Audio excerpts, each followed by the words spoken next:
Pour cette première rencontre et sûrement pour les suivantes aussi, le chef de l'État a opté pour la transparence totale. C'est là un gage qu'il donne pour instaurer la confiance avec son peuple. Questionné par un journaliste du média arabophone El Bilad lors de son entrevue avec la presse nationale, le président de la République Abdelmadjid Tebboune a exprimé sa vision concernant les relations, parfois conflictuelles, entre l'Algérie et la France. Effectivement, il y a eu une période où les relations se sont distendues. Les Algériens ont réalisé qu'il y eut une ingérence dans les affaires de leur pays, à la suite des déclarations d'un parti français au début du mouvement populaire. A affirmé Tebboune.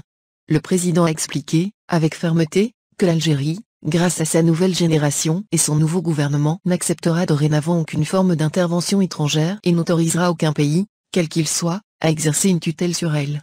L'Algérie n'est pas un protectorat de la France. Nous sommes un pays libre et pacifique.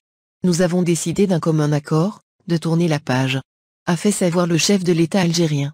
À une question sur les relations tumultueuses entre la France et l'Algérie, le chef de l'État a reconnu qu'elles ont connu un froid durant les derniers mois car les Algériens ont ressenti cette tentative de la part de la France de s'immiscer dans les affaires internes du pays. En ce sens, le chef de l'État n'a pas manqué de relever qu'il y a une grande sensibilité quand il s'agit pour les Algériens de défendre leur dignité et souveraineté quand l'ancienne force coloniale tente de s'immiscer dans les affaires internes du pays. À cet effet, il a relevé qu'il y a des lobbies français qui vouent une grande haine à l'Algérie. En ce sens, il a rassuré que l'Algérie ne ménagera aucun effort défendre ses intérêts, sa dignité et sa souveraineté. سي صح عرفت مرحلة تاع فتور لما اعتقده الجزائريين أو تيقنوا من أنه تدخل في شؤون الداخلية.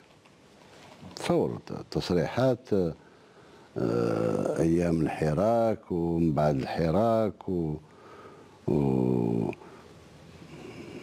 عرفوا باللي اليوم الجزائر بالجيل اللي راه طالع وبقيادتها ما نقبلش بأي ثمن أن تكون علينا وصاية. لسنا محمية لا نتاعهم ولا نتاع غيرهم. دولة حرة تبني في المستقبل تاعها سالمة سلمية ومسالمة. تفهموا الموضوع نظن إذن هما تفهمنا على طي الصفحة وما نعاودوش نطيحوا في الأمور هذه. احنا الجزائريين من الجزائري البسيط إلى أعلى مسؤول حساسين جدا فيما يخص السيادة الوطنية وبالأخص لما تجي من المستعمر القديم. هذا خلاص تجاوزنا المرحلة هذه نعاودوا نبنوا على أسس جديدة.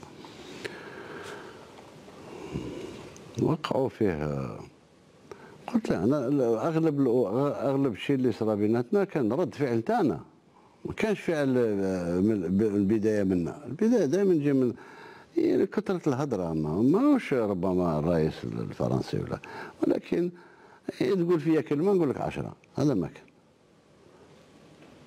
تحترمني أحترمك ما تحترمنيش ما أحترمك. تبغي نتعاملوا في عد كل ملفات من ند للند. انت عندك الحق تدافع على مصالحك ولكن ما تمنعنيش انا باش ندافع على مصالحي. هذا هو اذا الاجواء تصفت فهموا في النهايه ربما كانت هو شوف المشكل اليوم في كل الدول هو اللوبيات. فيه لوبي في فرنسا بالاخص فيه لوبي عنده كراهية خاصة للجزائر. فيه لوبي آخر يغذي الكراهية للجزائر لمصالحه باش تدخل الجزائر هو يقبض بلاصته. وهلما جر من اللوبيات أنا فهمناهم. احنا ما عندناش لا لوبي لا تحب ولا كراهية. احنا عندنا مصالحنا وكرامتنا واستقلالنا وسيادتنا. اللي احترم هذا الشيء مرحبا به نحتضنه ما احترمش الله غالب. فيه عندنا دول صديقة فيه اللي تفرح لينا منين نفرحوا اللي تألم لينا منين نتألموا. فيه دول وباقي خليها المستقبل.